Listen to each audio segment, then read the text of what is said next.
이제 본인의 얘기를 들어보면 첫째는 아픈 것이 원인이지만은 본인은 지금 다쳤다. 이렇게 상황이 변했어요. 상황이 변했는데 전처럼 안 된다고 계속 그 얘기의 80%가 전처럼 안 된다. 그러면 저도 지금 얘기하면 젊을 때처럼 안 된다. 내가 오늘 하루 종일 얘기할 수 있어요. 다리도 안 되고 뭐 걷는 것도 그렇고 팔도 그렇고 뭐도 그렇고 기억력도 그렇고 저도 산을 엄청나게 좋아하는데 요즘 산에 못 올라가요. 그러면 될 수 있으면 하면 되지만 안 되면 그런 것들은 다 포기해야지. 나이 들었으면 나이 든 걸 받아들여야 되고 다쳤으면 다친 걸 받아들여야 되는 거예요. 눈이 실명이 되면 실명이 되는 걸 받아들여야 되는 거예요. 근데 얘기 들어보면 하나도 안 받아들여요. 전에 어였는데 두 번째는 늙으면 어떡하나. 그러니까 첫째는 자기가 이 욕심으로 자기 뜻대로 하고 싶다 하는 게 너무 강하기 때문에 오는 고통이 다른 사람보다 크다. 이게 몸이 아픈 거를 계기로 해서. 그리고 두 번째는 계속 걱정을 하는 거예요. 그건 그때 가서 보면 되는데 늙으면 어떡하냐, 더 아프면 어떡하냐.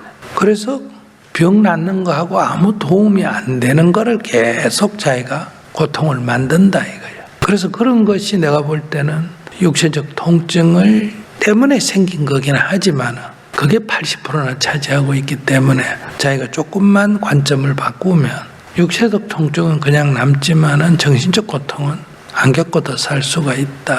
이런 얘기. 늙었으면 늙은 걸 받아들여야 돼. 다쳤으면 다친 걸 받아들여야 돼. 그 조건에서 다시 삶을 어떻게 살 거냐. 그 과거만 계속 생각하면 저 길은 딱 하나밖에 없습니다. 무슨 길일까?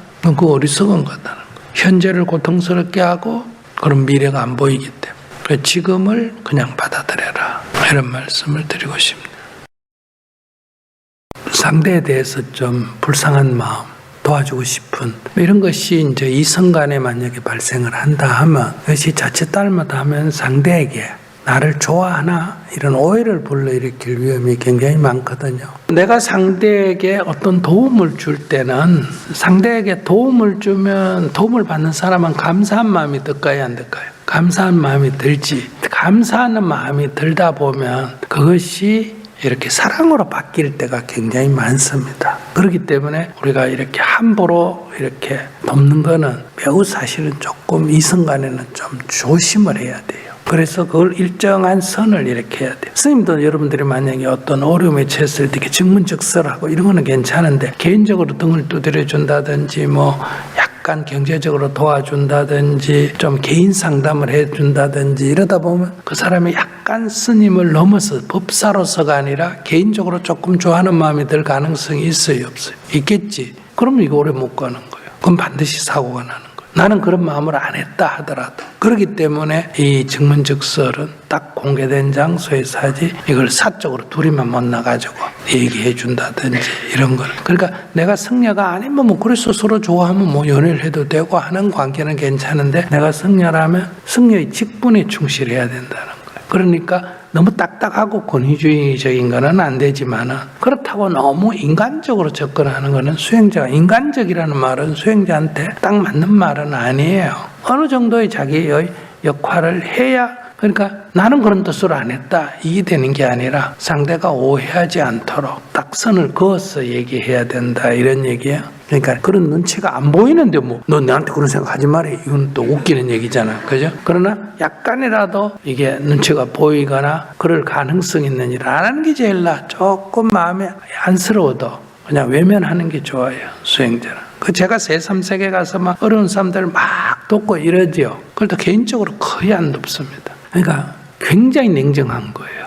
근데 그거는 내가 이것을 공평하게 하려면 굉장히 냉정해야 되는 거예요. 계획이 없는 일을 그때그때 잘하거나 그러지 않아요. 그래서 사람들이 틀리네 이렇게 느낄 수도 있어요. 그래서 여러분들이 여기 있을 때는 스님이 막 온갖 얘기를 해도 또 다 들어주고 대응하고 이러지만은 문 열고 딱 나가 따라와가지고 스님요 제가요 상담할 일이 있습니다. 그렇게 얘기해봐. 막 울면서 얘기해도 스님 뭐라 그런다? 근무 시간 끝났어 이렇게 하고 다음 시간 와서 질문해 이렇게 얘기해. 첫째 관계를 지속시키려면 일정한 자기 절제를 해야 됩니다. 그리고 이 불쌍한 마음만 가지고는 안 돼요. 그러니까 여러분들이 만약 결혼한 여자, 결혼한 남자인데 딴 남자나 딴 여자한테 이렇게 선의를 베푸는 게 이렇게 안 된다가 아니라 항상 이 일정한 선을 지켜가면서 해줘야 돼요. 안 그러면 이게 이제 오해가 발생할 소지가 있다. 근데 만약에 그렇게 어릴 때 도와줬더니 약간 그런 감정이 있다 하면 자연스럽게 우리가 노땡큐라는 게 있죠. 저에게 관심을 가져줘서 감사합니다만 저는 당신 공부 도와주는 정도만 생각했지 그 이상은 전혀 사적인 감정은 없습니다. 서로 우리 오해 없도록 그래야 우리의 관계가 오래갑니다. 이렇게 딱 선을 그어서 의사를 표시해 주는 게 좋다. 이런 얘기요.